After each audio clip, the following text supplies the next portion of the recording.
জয় গুরু। আত্মজ্ঞান সন্ধান চ্যানেলে আপনাদের সবাইকে স্বাগত জানাই। নমস্কার। আজকের পাঠ বরুথিনী একাদশীর ব্রত মাহাত্ম্যের কথা। বৈশাখ মাসের কৃষ্ণপক্ষিয়া বরুথিনী একাদশীর ব্রত মাহাত্ম্য ভবিষ্যোত্তর পুরাণে যুধিষ্ঠির ও শ্রীকৃষ্ণ সংবাদে বর্ণনা করা হয়েছে। যুধিষ্ঠির মহারাজ শ্রীকৃষ্ণকে বললেন, হে বাসুদেব, আপনাকে প্রণাম। বৈশাখ মাসের কৃষ্ণপক্ষের একাদশী কী নামে প্রসিদ্ধ এবং তার মহিমাই বা কী, তা কৃপা করে আমাকে বলুন। তখন শ্রীকৃষ্ণ বললেন, হে রাজন, ইহলোক ও পরলোকে বৈশাখ মাসের কৃষ্ণপক্ষিয়া একাদশী বরুথিনী নামে বিখ্যাত। এই ব্রত পালনে সর্বদা সুখ লাভ হয় এবং পাপক্ষয় ও সৌভাগ্য প্রাপ্তি ঘটে।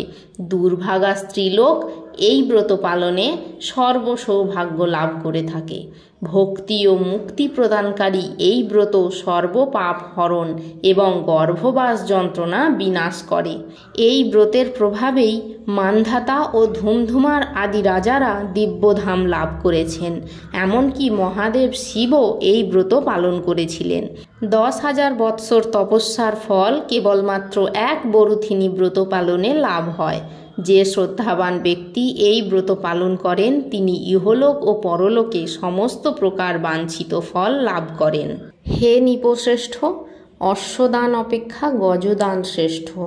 গজদান থেকে ভূমিদান, তা থেকেও বড় তিলদান, তিলদান থেকেও স্বর্ণদান এবং তার অপেক্ষা অন্নদান শ্রেষ্ঠ। অন্নদানের মতো শ্রেষ্ঠ দান আর নেই। পিতৃলোক, দেবলোক ও মনুষ্যেরা অন্নদানেই পরিতৃপ্ত হন। পণ্ডিতেরা কন্যাদানকে অন্নদানের সমান বলে থাকেন। স্বয়ং ভগবান গোদানকে অন্নদানের সমান বলেছেন। আবার এই সমস্ত প্রকার দান থেকেও বিদ্যাদান শ্রেষ্ঠ, কিন্তু এই বরুথিনী ব্রত পালনে সেই বিদ্যাদানের সমান ফল লাভ হয়ে থাকে। পাপমতি যেসব মানুষ কন্যার উপার্জিত অর্থে জীবন ধারণ করে, পুণ্যক্ষয়ে তাদের নরক যাতনা ভোগ করতে হয়। তাই কখনো কন্যার উপার্জিত অর্থ গ্রহণ করা উচিত নয়। যে ব্যক্তি বিভিন্ন স্বর্ণালঙ্কার সহ কন্যাদান করেন তার পুণ্যের হিসাব স্বয়ং চিত্রগুপ্তও করতে অসমর্থ হন। কিন্তু বরুথিনী ব্রত পালনকারী কন্যাদানের থেকেও বেশি ফল লাভ করেন। হে রাজন, সঠিক ও সমস্ত বিধি অনুসারে বরুথিনী ব্রত পালনে সকল প্রকার পাপের বিনাশ এবং অক্ষয় গতি লাভ হয়। যিনি হরিবাসরে রাত্রি জাগরণ করে ভগবান জনার্দনের পূজা করেন তিনি সর্বপাপ মুক্ত হয়ে পরম গতি লাভ করেন।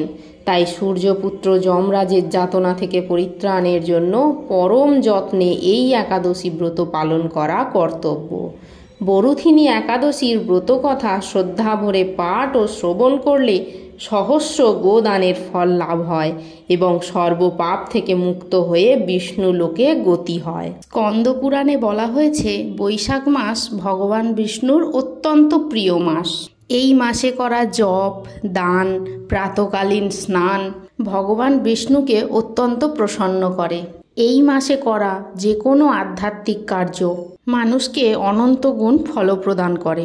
বৈশাখ মাসের কৃষ্ণপক্ষিয়া একাদশী হল বরুথিনী একাদশী।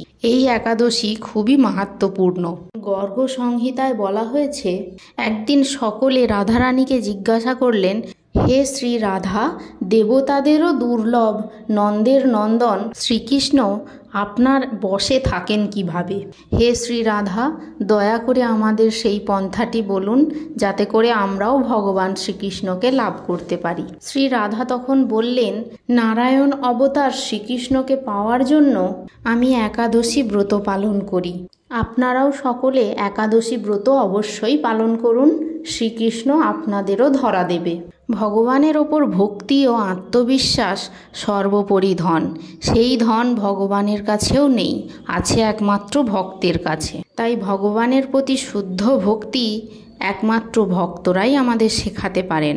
তাই সমস্ত একাদশীর পুণ্য লগ্নে ভগবানের কথার সাথে সাথে তার ভক্তদের মাহাত্ম্যের কথাও আমাদের শোনা উচিত। আলোচনার শুরুতেই আমরা মান্ধাতা নামক এক রাজার কথা শুনেছি। প্রাচীনকালের ওই মান্ধাতা নামক রাজা নর্মদা নদীর তীরে রাজ্য করতেন। তিনি অত্যন্ত দানশীল ও তপস্বী ছিলেন। একদিন যখন তিনি জঙ্গলের মধ্যে তপস্যা করছিলেন, কোথা থেকে একটি ভাল্লুক এসে রাজার ওপর আক্রমণ করলো এবং তার পা চিবিয়ে খেতে লাগলো। রাজা অত্যন্ত গভীর তপস্যায় লীন ছিলেন, তাই তিনি কিছুই অনুভব করতে পারলেন না। কিছুক্ষণ পর ভাল্লুকটি রাজাকে এক প্রকার হ্যাঁচকা টান মেরে জঙ্গলের মধ্যে নিয়ে যেতে লাগলো এবং রাজার তপস্যা ভঙ্গ হলো। তপস্যা ভঙ্গ করে তিনি সামনে একটি জঙ্গলি ভাল্লুক দেখে খুবই ঘাবড়িয়ে গেলেন। যেহেতু তিনি দয়ালু এবং তপস্বী ছিলেন, তাই তিনি ভাল্লুকটির প্রতি কোনো রকম হিংসাত্মক আক্রমণ না করে ভগবান বিষ্ণুকে স্মরণ করতে লাগলেন। তিনি ভগবান বিষ্ণুকে কাতর কণ্ঠে ডাকতে লাগলেন এবং ভগবান বিষ্ণুর কাছে প্রার্থনা করলেন যে পশু তার পাশবিক আচরণ করেছে, কিন্তু আপনি আমাকে এই বিপদ থেকে রক্ষা করুন। আমি মনুষ্য জাতি হয়ে এই নিরীহ পশুর ওপর তো আক্রমণ করতে পারি না। আপনি জীবের রক্ষাকর্তা, পালনকর্তা, আপনি আমাকে রক্ষা করুন।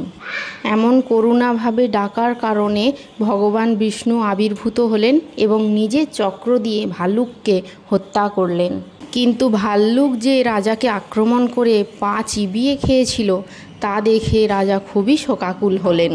রাজার এমতো অবস্থা দেখে ভগবান বিষ্ণু রাজাকে বললেন, তুমি মথুরা যাও এবং বরুথিনী একাদশী ব্রত পালন করো আর আমার বরাহ মূর্তির পূজা করবে।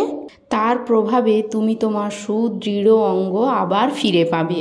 আর এই যে ভাল্লুক তোমাকে আক্রমণ করলো, তোমার পাটি কেটে নিয়ে গেল, এটি তোমারই পূর্বজন্মের কৃতকর্মের ফল, যা শাস্তিস্বরূপ আমি তোমায় দিতে বাধ্য হয়েছি। ভগবানের আজ্ঞানুসারে রাজা মথুরা গেলেন এবং বরুথিনী একাদশীর ব্রত পালন করলেন, যার ফলে তার অঙ্গ তিনি ফিরে পেলেন। এই বরুথিনী একাদশীর ব্রতের প্রভাবেই রাজা স্বর্গেও গমন করতে পেরেছিলেন।